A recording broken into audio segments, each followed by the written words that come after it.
When 12-year-old Marcus is deliberately left at the wrong stop by his school bus driver, he's forced to navigate not only an unfamiliar neighborhood, but the harsh reality of racial profiling. As his mother takes up the fight for justice, secrets about the bus driver's past surface, leading to an intense investigation.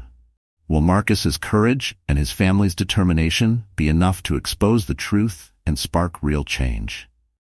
Or will the system continue to protect those in power? Before we get started, make sure to hit that like button, subscribe for more exciting content, and let us know where you're watching from in the comments. Now, let's dive in. Marcus sat at the kitchen table, his spoon scraping the last bit of cereal from his bowl. He looked over at his mother, who was rushing around the kitchen, already halfway through her morning routine. She moved quickly, packing her lunch, sipping her coffee, and checking the clock every few seconds. She was always in a hurry, working extra shifts at the hospital to make ends meet, but she never failed to make sure Marcus started his day off right. "You got everything?" she asked, not looking up from the counter. "Yeah, Mom. Homework's in the bag.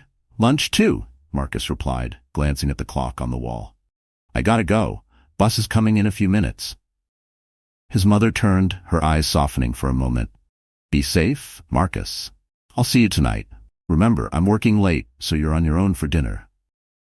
Marcus nodded and gave her a quick hug before heading out the door.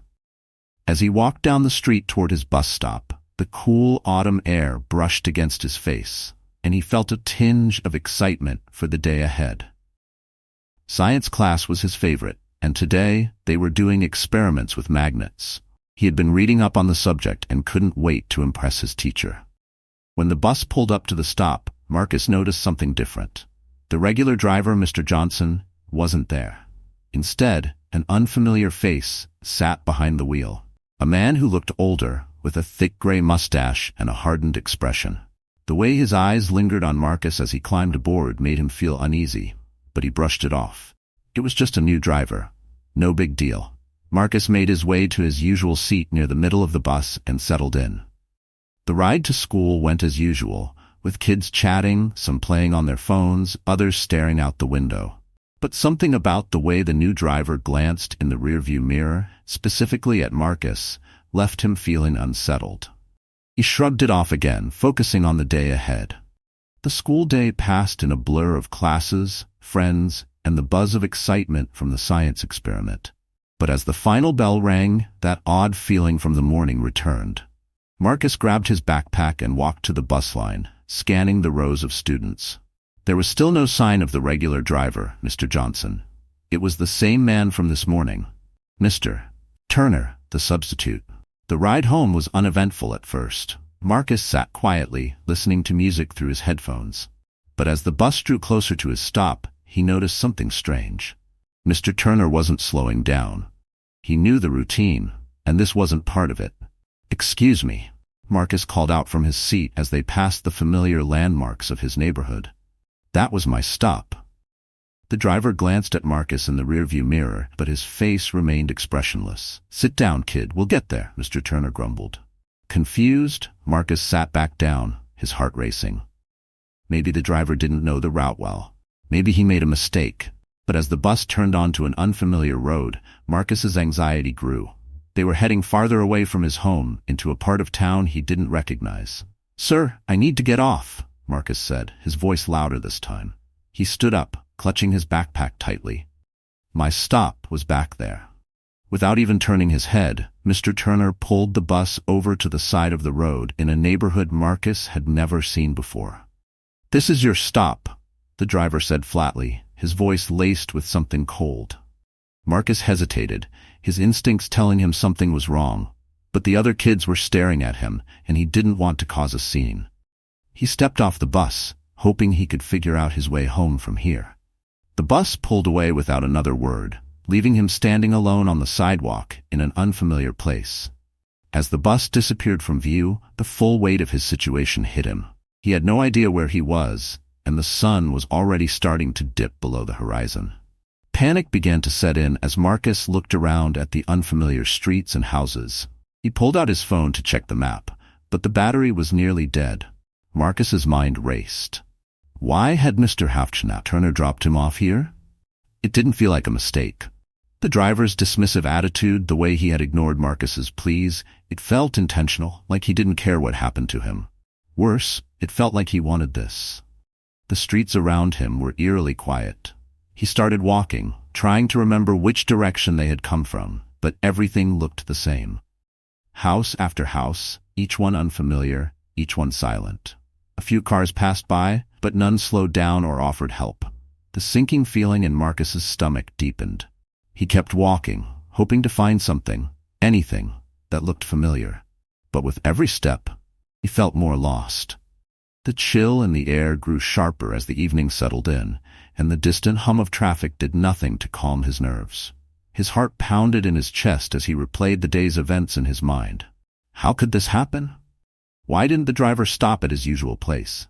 As the minutes turned into what felt like hours, Marcus began to realize that he might not make it home anytime soon.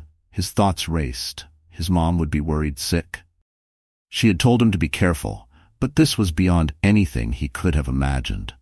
Just when the weight of fear was becoming too much to bear, a figure appeared down the street. An older woman was walking her dog, her face warm and kind despite the darkness settling around them.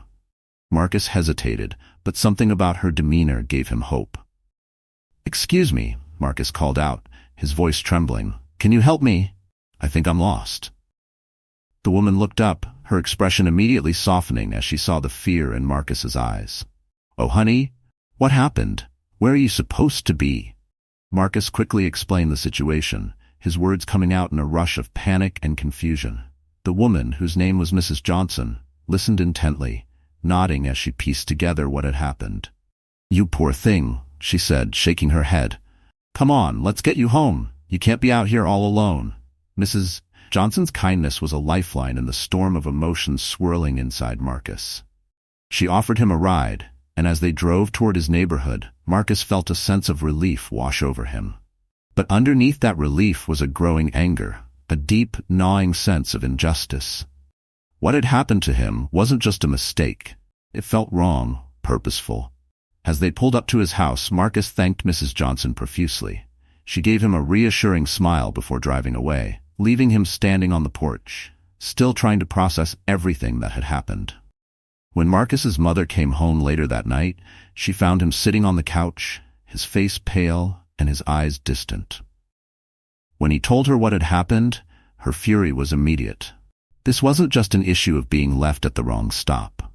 This was something much deeper, and she wasn't going to let it slide. Marcus sat on his bed the next morning, still shaken from the events of the day before. He hadn't slept well, his mind replaying the eerie way Mr. Turner had dismissed his pleas, how the bus had pulled away without a second glance, and how he had been left in a strange place. His mom had already called the school earlier that morning, her voice thick, with barely contained fury as she demanded answers. "Marcus, I'll drive you today," she called from the kitchen, her tone firm, but filled with the worry that seemed to hang in the air. She had taken the morning off from work to make sure this situation was addressed. Marcus nodded silently as he grabbed his backpack. He was relieved that he didn't have to face Mr. Turner again on the bus today, but the uneasiness lingered. How could someone just leave him like that? It wasn't a simple mistake. Marcus had felt it in his gut. The way the driver had looked at him, the deliberate nature of it. There had been something behind those eyes, something that made Marcus feel like he didn't belong, like he wasn't worth the basic decency everyone else received. As they drove to school, Marcus stared out the window, watching the world pass by in a blur of trees and houses. His mom tried to make conversation, but Marcus's responses were short, his thoughts elsewhere. He felt a deep sense of something gnawing at him, something beyond anger. It was more like confusion, a question he couldn't quite articulate. Why had this happened to him? At school, things didn't feel any better. The moment Marcus stepped into the classroom, he could feel the stares. News traveled fast, especially in middle school. Some kids gave him sympathetic looks, while others snickered or whispered behind his back. Marcus felt his chest tighten. He hated this kind of attention. He wasn't the type to get into trouble or make a scene, but now he was at the center of it all, and it made him uncomfortable. During lunch, Marcus sat alone at a table near the back of the cafeteria, picking at his food. His usual group of friends hadn't come over to sit with him, something that stung even though he tried to pretend it didn't bother him. He knew they had heard the story, everyone had, but no one was asking him what had really happened. No one seemed interested in hearing his side of it. They were just content with the rumors, the whispers that filled the halls. As he sat there, lost in thought, he remembered the walk he had taken the night before.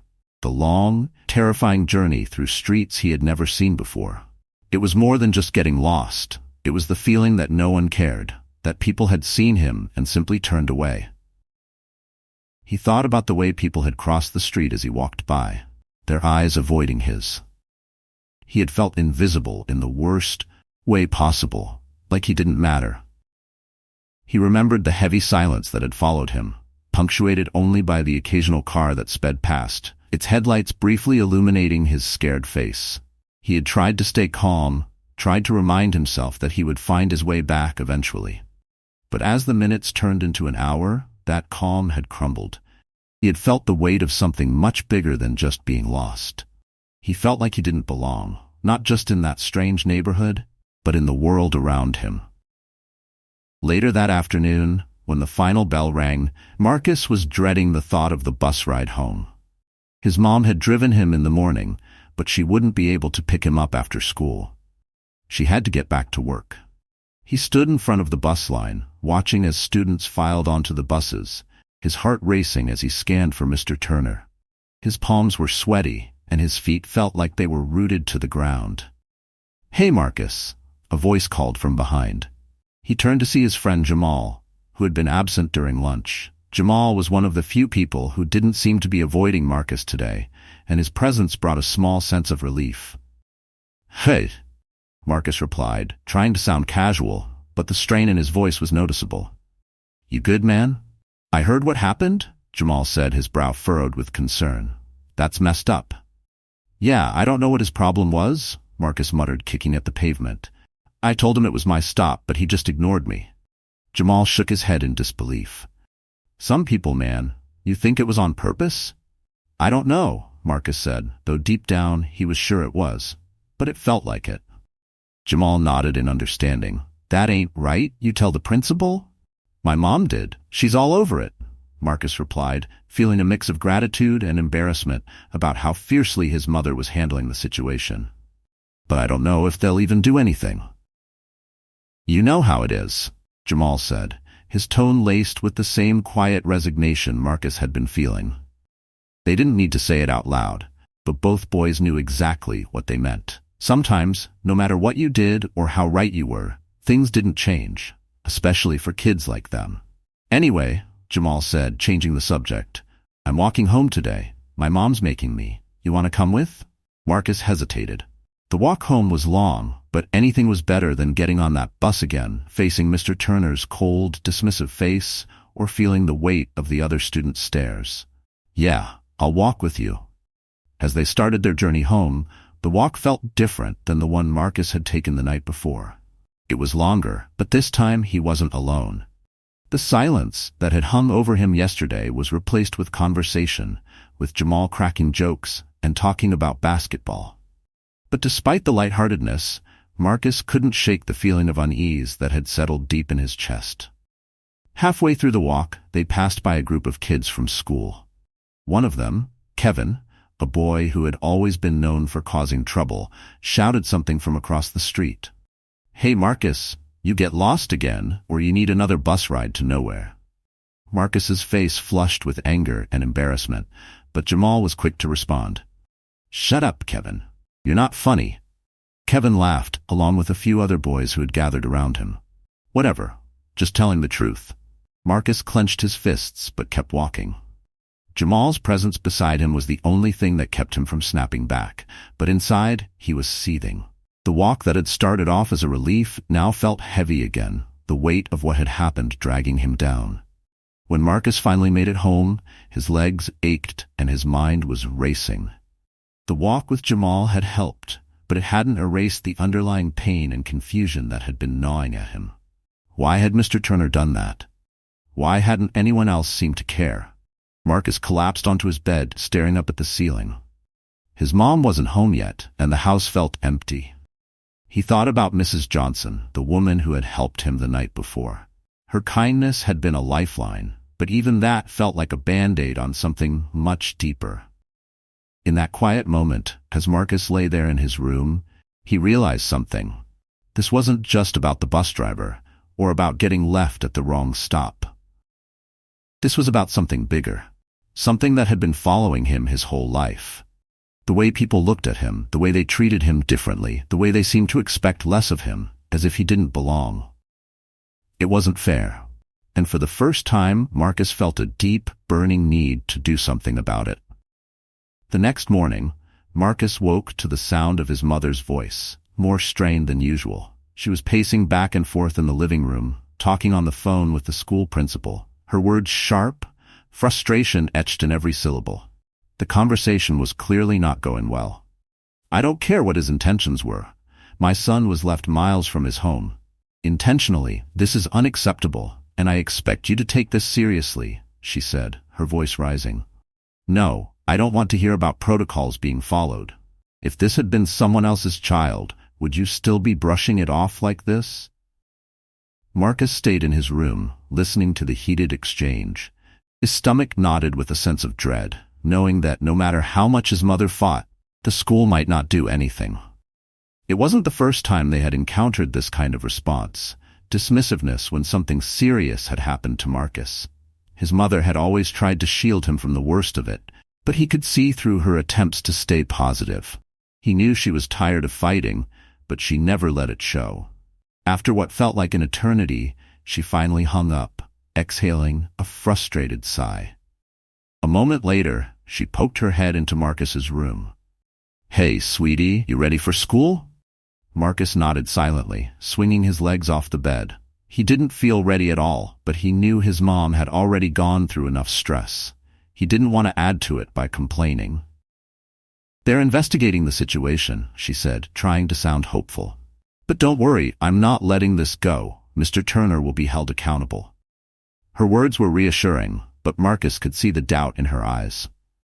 They both knew the system rarely worked in their favor. The drive to school was quiet. Marcus stared out the window, his thoughts a jumble of anxiety and anger. He didn't want to face the kids at school today. Not after yesterday, not after Kevin's snide remarks, and certainly not with rumors already spreading. He could imagine the whispering that would follow him through the halls, the sideways glances, the mocking comments. Jamal would have his back? But that didn't stop the others from getting in their jabs.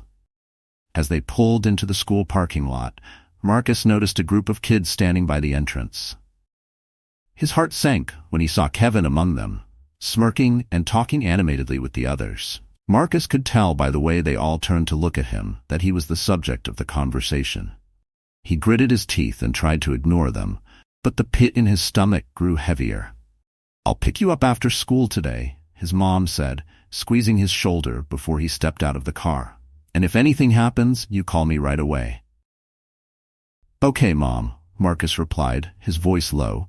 He appreciated her concern, but he also knew she couldn't protect him from everything that was going on inside these walls. As he walked toward the entrance, Kevin called out, "Hey, Marcus, you sure you're at the right stop this time?" His voice was loud, enough to draw the attention of the other kids standing nearby. Some of them laughed, while others just looked away, uncomfortable but not willing to speak up. Marcus kept walking, his jaw clenched. Jamal wasn't in sight yet, and Marcus felt exposed, like everyone's eyes were on him, judging him, waiting for him to react. But he refused to give them the satisfaction. Instead, he ducked into the school as quickly as he could, finding solace in the relative anonymity of the crowded hallways. Inside, it didn't take long for word to spread. Whispers trailed behind him as he walked to his locker, and though no one said anything directly to his face, he could feel the weight of their stares. By the time he reached his first class, his chest felt tight with anxiety. He slumped into his seat, trying to disappear, but it was impossible to ignore the growing tension. The day dragged on, with every interaction feeling strained. Marcus noticed how some of the teachers looked at him differently too. like they were aware of what had happened but didn't know how to address it. His science teacher, Mrs. Whitman, gave him a sympathetic smile as she handed him his graded test, but it only made him feel more self-conscious. The real blow came during lunch. Marcus had managed to avoid Kevin and his group for most of the day, but there was no escaping them in the cafeteria. As he and Jamal sat down at their usual table, Marcus noticed Kevin and his friends sitting nearby, their eyes lingering on him. "Yo, Marcus," Kevin called, his voice dripping with fake concern. "You need a map to find your way home today?" Jamal shot Kevin a glare, but Marcus could tell his friend was just as frustrated. "Ignore him," Jamal muttered, taking a bite of his sandwich. But ignoring Kevin wasn't easy.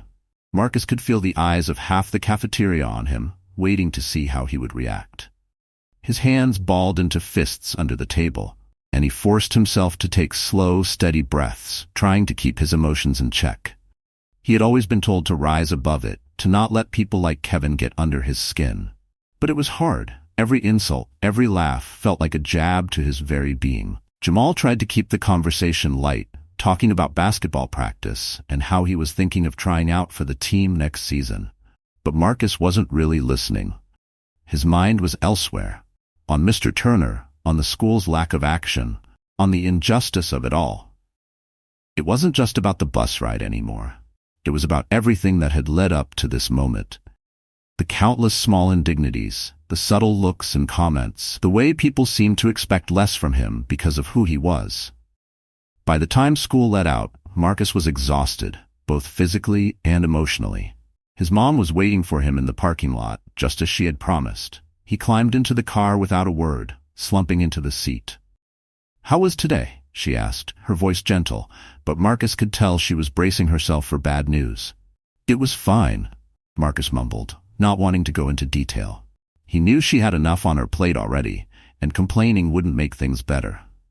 They drove in silence for a while, the quiet hum of the engine filling the space between them. But after a few minutes, Marcus couldn't hold it in any longer. "Mom, do you think they'll actually do anything about Mr. Turner?" he asked, his voice barely above a whisper. His mother sighed, her grip tightening on the steering wheel. "I don't know, sweetie. I really don't. But I'm not going to let them sweep this under the rug. You deserve better than that." Marcus stared out the window, watching the trees blur by. He wanted to believe her, but a part of him couldn't help but feel defeated. The system had let him down before, and it would probably let him down again. That night, as Marcus sat in his room trying to finish his homework, his phone buzzed with a new notification. It was a message from Jamal. "Hey man, saw on social media that some other parents are complaining about that driver too. My mom says she's going to call the school. You're not alone in this." Marcus stared at the screen, his heart pounding. For the first time in days, he felt a flicker of hope. Maybe this wasn't just about him. Maybe there were others who had been wronged, others who were willing to stand up and say enough was enough. He typed back a quick reply.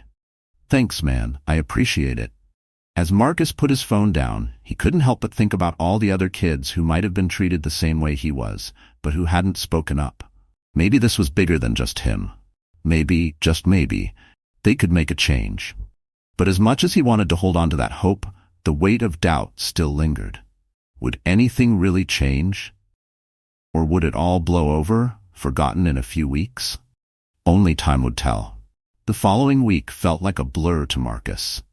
Each day seemed to blur into the next, filled with an underlying sense of unease and tension that never seemed to dissipate. The weight of what had happened on the bus loomed over him, even in moments where he tried to focus on schoolwork or conversations with friends. His mother had been relentless, speaking with the school administration multiple times, but progress was slow. One morning, as Marcus sat in his homeroom class, something unexpected happened. The principal, Mr. Adams, came over the intercom and made an announcement. "Attention all students and staff, please be advised that we are reviewing some concerns regarding school transportation, and I ask that anyone with relevant information please report to the main office." The message was brief, but the air in the room shifted immediately. It was the first public acknowledgement from the school that they were addressing the issue. But to Marcus, it felt like too little, too late. And yet, it stirred something inside him, a sense that perhaps this wouldn't just be swept under the rug. Later that day, Marcus noticed a change in the way some of the teachers interacted with him. Mrs. Whitman, his science teacher, asked him to stay after class. When the other students had filed out, she approached him with a concerned expression. "Marcus, I just wanted to check in with you," she said softly. "I heard about what happened, and I want you to know that if you ever need to talk, I'm here. What happened to you wasn't right." Her words were kind, but Marcus found it hard to meet her eyes. He appreciated her concern, but it only served to remind him of how isolated he felt. "Thanks, Mrs. Whitman," he mumbled, grabbing his backpack and hurrying out of the classroom. As he walked down the hall, Marcus could feel the stares of other students. But this time, something was different. There was less mocking, less smirking. It seemed like people were beginning to take the situation more seriously, as if they were realizing that what had happened wasn't just a small misunderstanding. It was wrong. It was unjust. By the time he got home that afternoon, Marcus's mom was waiting for him in the kitchen, her face a mix of frustration and determination. "We're going to a meeting at the school tomorrow," she announced. "The school board wants to discuss the incident, and I want you to be there with me." Marcus felt a surge of anxiety at the thought of sitting in front of the school board, of having to relive the experience. But he nodded. He knew this wasn't just about him anymore. It was about standing up for himself and others like him who had been treated unfairly. The next day, Marcus found himself sitting in the conference room at the school, his palms sweaty as he sat beside his mother. Across the table sat the principal, Mr. Adams, a few members of the school board, and to Marcus's surprise, Mr. Turner, the bus driver. Seeing him again brought a rush of emotions, anger, fear, confusion, all bubbling beneath the surface. The meeting began with formalities, with the principal acknowledging that they were investigating the incident and taking the matter seriously. But Marcus could sense the hesitation in their words, as if they were trying to tread lightly, hoping to avoid any deeper scrutiny. "We've reviewed the footage from the bus," Mr. Adams said, his tone cautious. "It does show that Mr. Turner missed your stop, Marcus, but we need to understand if this was truly a misunderstanding or something more serious." Marcus's mother was quick to respond, her voice steady but firm. "This wasn't just a misunderstanding. My son told Mr. Turner that he needed to get off, and he was ignored. He was left in a completely unfamiliar neighborhood, and this wasn't the first time Mr. Turner has been accused of treating children differently based on their race." The room went quiet. Marcus could see the tension in the air, the way Mr. Turner's expression hardened. He remained silent, but his body language spoke volumes. Mr. Adams shifted uncomfortably in his seat before turning to Mr. Turner.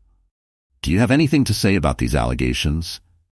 Mr. Turner leaned forward, his voice calm but defensive. "I've been driving buses for years, and I've never had any problems until now. It was a busy day, and I made a mistake. That's all it was. A mistake. I didn't realize it was his stop until it was too late." Marcus's mother shook her head, clearly unconvinced.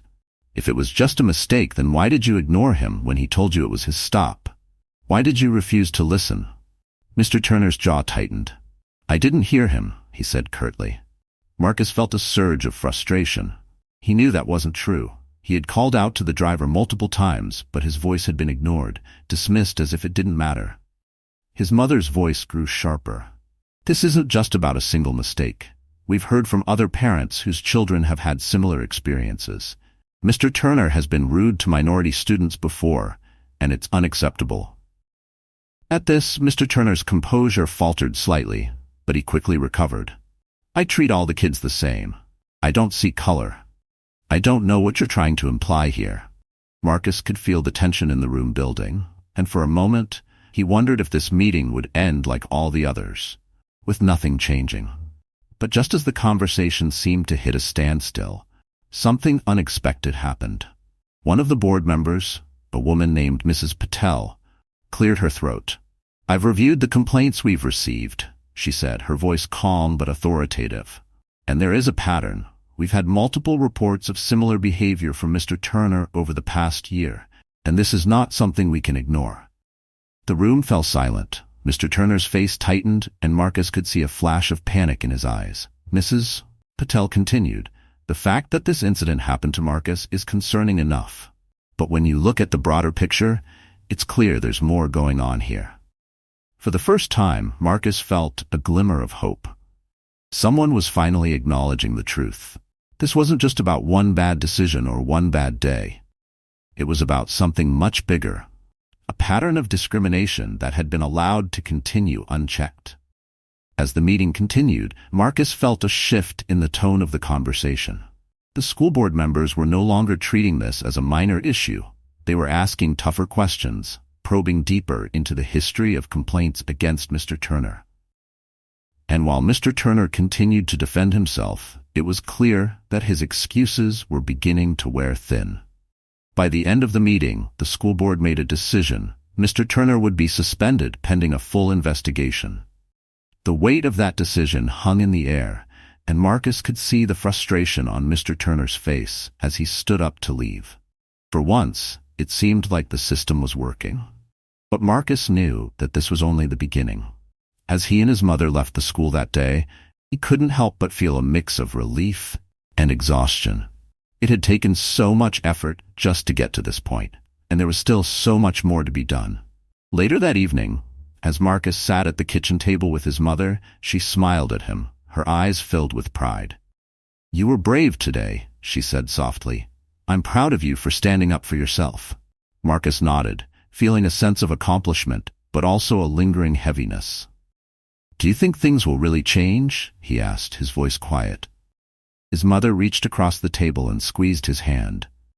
"Change doesn't happen overnight, Marcus, but today was a step in the right direction, and we're going to keep fighting until we get the justice you deserve." As Marcus lay in bed that night staring up at the ceiling, he couldn't help but think about everything that had happened. The anger and frustration that had consumed him for so long hadn't disappeared, but for the first time he felt like he was being heard. And that small victory, though it didn't erase the pain, gave him a sense of hope he hadn't felt before. He thought about the other kids who might have gone through something similar, the ones who hadn't spoken up or who hadn't had someone to fight for them. Maybe this wasn't just about him anymore. Maybe this was the beginning of something bigger, a chance to make sure no one else had to go through what he had. And as he drifted off to sleep, Marcus knew one thing for certain. He wasn't going to let this fight end here. Weeks passed after Mr. Turner's suspension, but the emotional weight of what had happened still clung to Marcus. Life at school had settled into a strange rhythm. Some of the kids, especially those who had mocked him, now kept their distance, unsure of how to behave. Others, like Jamal, remained loyal and supportive, but the sense of normalcy Marcus had craved seemed elusive. Despite the temporary justice that had been served, Marcus knew there was more to come, both for himself and for those responsible for his mistreatment. One evening, Marcus sat at the kitchen table, idly flipping through his science textbook. His mother was nearby, preparing dinner, but the air between them was thick with the unspoken tension that had hovered over their lives ever since the meeting with the school board. Marcus had expected to feel a sense of closure after Mr. Turner was suspended, but instead, he felt restless, like there was something unfinished, something unresolved. "You okay?" his mother asked gently, breaking the silence. She had a way of sensing his moods, even when he hadn't said a word. "I guess," Marcus replied, staring down at the pages of his book, though he wasn't really seeing the words. "It's just, I thought I'd feel better by now. I thought that once they suspended Mr. Turner, everything would feel different, but it doesn't." His mother set down the spoon she had been using to stir the pot and walked over to sit beside him. She sighed, her eyes reflecting the same weariness Marcus had been feeling. "I know it's hard. I know you were hoping this would be the end of it, but sometimes change is slow. Just because they suspended him doesn't mean the fight is over." Marcus looked up at her, frustration simmering beneath the surface. But what if nothing changes? What if the investigation ends and they just let him go back to driving like nothing happened? His mother reached for his hand, her voice firm but kind. "Then we'll keep fighting." "Marcus, I need you to understand something. The kind of change we're pushing for doesn't happen all at once, but that doesn't mean we stop. We've come this far, and we're not giving up now. Marcus nodded, appreciating her determination, but the uncertainty still gnawed at him. He knew his mother was right, but there was something deeper. A sense of injustice that couldn't be fixed by a suspension or an investigation. It was about how he had been treated, how people like him were often treated, and how difficult it was to make people see that. The anger he had felt that night when he was left at the wrong stop hadn't dissipated. It had merely settled deeper into his bones. That weekend, something happened that changed everything. Marcus and his mother were at the grocery store, going through their usual Saturday routine. The store was crowded, filled with people milling about, pushing carts and grabbing groceries. As they stood in line at the checkout, Marcus noticed a familiar face a few aisles over. His heart skipped a beat when he realized who it was. Mr. Turner. The sight of him outside of school, outside of that sterile, controlled environment where people were watching and waiting for justice, caught Marcus off guard. He was standing near the produce section, browsing through a bin of apples. There was something different about him now, though. Something that Marcus couldn't quite put his finger on at first. It wasn't until Mr. Turner glanced up and noticed Marcus staring that the realization hit. Mr. Turner looked defeated. His shoulders were slumped, and the smug confidence that had once defined his expression was gone. His face, once hardened with indifference, now seemed etched with stress, as though the weight of the consequences had finally settled on him. For a moment, their eyes met, and in that instant, Marcus felt a strange mix of emotions. Anger, pity, satisfaction, and confusion, all tangled together. Mr. Turner quickly looked away, pretending not to recognize Marcus, but the encounter left Marcus reeling. As they left the store, Marcus couldn't stop thinking about the man he had just seen. He had expected to feel triumphant at the sight of Mr. Turner's downfall, to feel some sense of vindication, but instead, all he felt was a hollow emptiness. Later that night, Marcus lay in bed, staring up at the ceiling. His mind kept replaying the image of Mr. Turner in the grocery store, the way his once intimidating presence had shrunk. He couldn't help but wonder if this was karma. If this was the universe's way of balancing the scales. Mr. Turner had hurt him, had hurt others, and now he was facing the consequences. But why didn't it feel like enough? The following week, the school board made their final decision. Mr. Turner would not be returning as a bus driver. The investigation had revealed a pattern of complaints, similar to Marcus's, stretching back months. Parents had come forward with stories of their children being treated unfairly, and the evidence was too much to ignore. Mr. Turner's employment was terminated. When Marcus's mother told him the news, her voice carried a tone of victory. "We did it," she said, smiling. "You stood up for yourself, and now other kids won't have to go through what you went through." Marcus wanted to feel the same sense of triumph that his mother did, but all he could muster was a quiet nod. He knew this was a victory. He knew it was important. But as the days went on, he couldn't shake the feeling that something was still missing. One afternoon, while walking home with Jamal, Marcus finally voiced what had been on his mind. "Do you ever feel like, even when you win, it doesn't really feel like winning?" Jamal looked at him, raising an eyebrow. "What do you mean?" Marcus kicked a small stone on the sidewalk, watching it bounce ahead of them.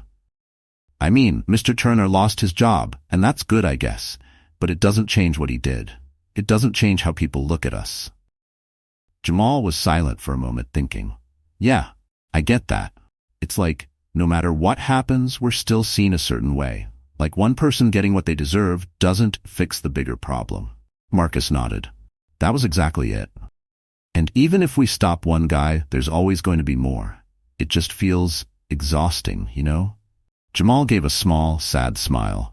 "Yeah, man, I know, but it's still important to stand up when you can.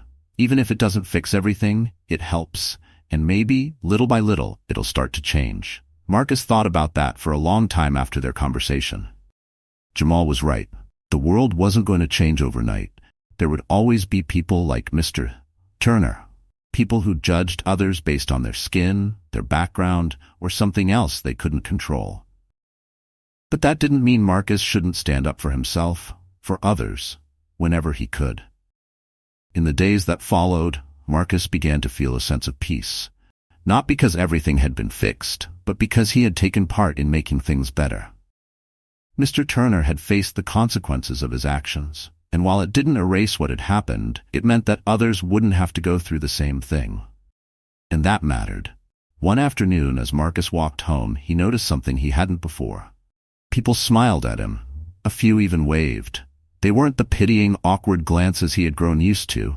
They were genuine, friendly. It was a small change, almost imperceptible, but it was there. Karma hadn't just caught up to Mr. Turner. It had shifted something in the world around Marcus, something subtle but real. He had been through something hard, something unfair. But he had come out the other side, stronger, more resilient. And as Marcus rounded the corner to his house, he smiled to himself, knowing that this was only the beginning. The fight for justice wasn't over. It might never be. But he was ready for it, because now he understood that the smallest steps, the smallest victories, could still make a difference, and sometimes that was enough. Thanks for joining us. If you enjoyed this story, don't miss the next one. Click on the video now to watch. We appreciate your support, and we'd love to hear your thoughts in the comments.